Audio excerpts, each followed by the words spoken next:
Welcome to Astra talk show. ఈరోజు మీతో ఒక ఇంట్రెస్టింగ్ సబ్జెక్ట్ గురించి మాట్లాడదామని చెప్పి షేర్ చేసుకుందామని చెప్పి ఈ వీడియో అయితే చేస్తున్నాను.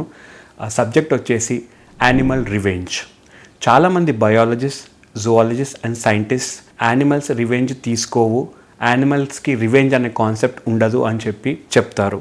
కానీ కొంతమంది బయాలజిస్ట్, సైంటిస్ట్ అండ్ జువాలజిస్ట్ లేదు, యానిమల్స్ రివెంజ్ తీసుకుంటాయి, వాటికి కూడా ఎమోషన్స్ ఉంటాయి, ఎస్పెషల్లీ వైల్డ్ యానిమల్స్కి రివెంజ్ అనే కాన్సెప్ట్ కొన్ని యానిమల్స్లో ఉంటుంది ఖచ్చితంగా అని చెప్పి ఆర్గ్యూ చేస్తారు.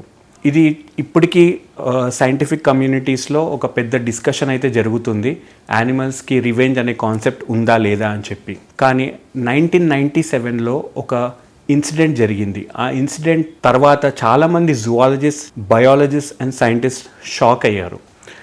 1997లో రష్యాలో సైబీరియన్ రీజియన్లో ఒక హంటర్ ఉండేవాడు. అతని పేరు మార్కోవ్. అతని వృత్తి హంటింగ్ అన్నమాట. ఒకసారి మార్కోవ్ డీప్ ఫారెస్ట్లోకి వెళ్ళినప్పుడు హంట్ చేయడానికి ఒక వైల్డ్ బోర్ కార్కస్ని చూసినప్పుడు తను వెంటనే రియలైజ్ అయ్యాడు, ఇది టైగర్ ఈ బోర్ని, వైల్డ్ బోర్ని చంపింది అని చెప్పి రియలైజ్ అయ్యాడు. ఆ కార్కస్ కూడా సగం తినేసింది అప్పటికే టైగర్. ఏ టైగర్ అంటే సైబీరియన్ టైగర్. సైబీరియన్ టైగర్ అనేది చాలా dangerous animal, one of the largest cats in the world అనమాట. ఇది లయన్ కంటే, మన ఇండియాలో కనిపించే బెంగాల్ టైగర్ కంటే కూడా సైజ్లో చాలా పెద్దది, చాలా అగ్రెసివ్ అనమాట. సో తను వెంటనే రియలైజ్ అయ్యి భయపడి తను ఏరియా అంతా స్కాన్ చేశాడు, ఆ యానిమల్ టైగర్ ఉందా లేదా, సైబీరియన్ టైగర్ ఉందా లేదా దగ్గరలో అని. తను సడన్గా రియలైజ్ అయ్యాడు టైగర్ ఆపోజిట్ డైరెక్షన్ నుంచి తనని అటాక్ చేయడానికి వస్తుందని చెప్పి. తను వెంటనే తన రైఫిల్తో ఆ టైగర్ని షూట్ చేశాడు. షూట్ చేయడంతో ఆ టైగర్కి ఇంజురీ అయింది. ఆ టైగర్ చనిపోలేదు, జస్ట్ ఇంజూర్ అయింది, పారిపోయింది. సో వెంటనే తను ఆ ప్రాంతం నుంచి తిరిగి వచ్చేసాడు. 2 days తర్వాత తన ఫ్రెండ్స్ తన కోసం వెళ్ళినప్పుడు తను కనపడలేదు. కొంచెం సేపటికి వాళ్ళు రియలైజ్ అయ్యారు ఏంటి అంటే తనని ఒక టైగర్ హంట్ చేసి చంపి తినేసింది. బాడీ కూడా పూర్తిగా దొరకలేదు. ట్విస్ట్ ఏంటంటే ఏ టైగర్ని అయితే తిను షూట్ చేశాడో మార్కోవ్, అదే టైగర్ మార్కోవ్ని ట్రాక్ చేసి హంట్ చేసి చంపింది.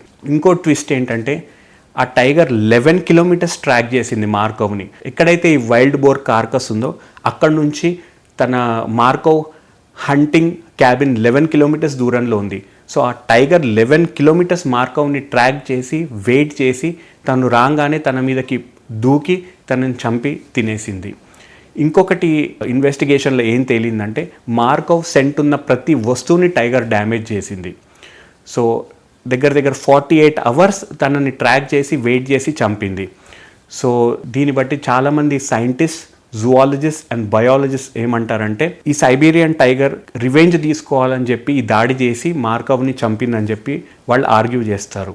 కొంతమంది బయాలజిస్ట్ అండ్ సైంటిస్ట్ ఏమంటారంటే మార్కోవ్ని ఈ సైబీరియన్ టైగర్ ఒక థ్రెట్గా భావించింది, అట్ ద సేమ్ టైం తనకి కాంపిటీషన్గా భావించింది. ఎందుకంటే మనం ఆఫ్రికాలో చూసుకున్నట్టయితే లయన్స్ లెపర్డ్స్ని చంపుతాయి, చీతాస్ని చంపుతాయి. కొన్నిసార్లు లెపర్డ్స్ చీతాస్ని చంపుతాయి, చీతాస్ లెపర్డ్స్ని అటాక్ చేస్తాయి. ఎందుకంటే ఫుడ్ సోర్స్ గురించి కాంపిటీషన్ అనమాట. సో ఇవి పరస్పరం దాడి చేసుకుంటూ ఉంటాయి అన్నమాట. సో అలానే మార్కోవ్ని ఒక కాంపిటీటర్గా భావించి ఈ సైబీరియన్ టైగర్ మార్కోవ్ని చంపిందని చెప్పి కొంతమంది సైంటిస్ట్ అండ్ బయాలజిస్ట్ ఆర్గ్యూ చేస్తారు.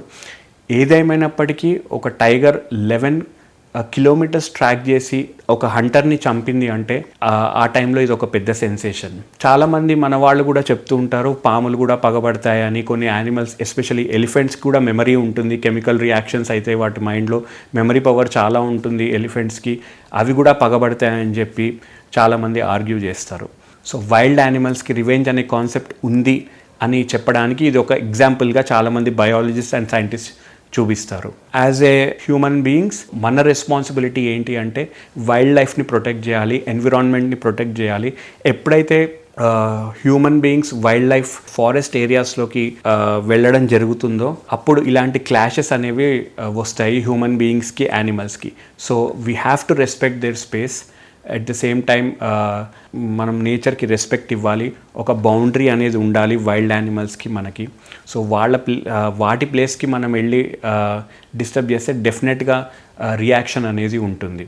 ఇలాంటి interesting facts and interesting topics గురించి తెలుసుకోవాలంటే please like, share and subscribe Astra talk show. Thank you.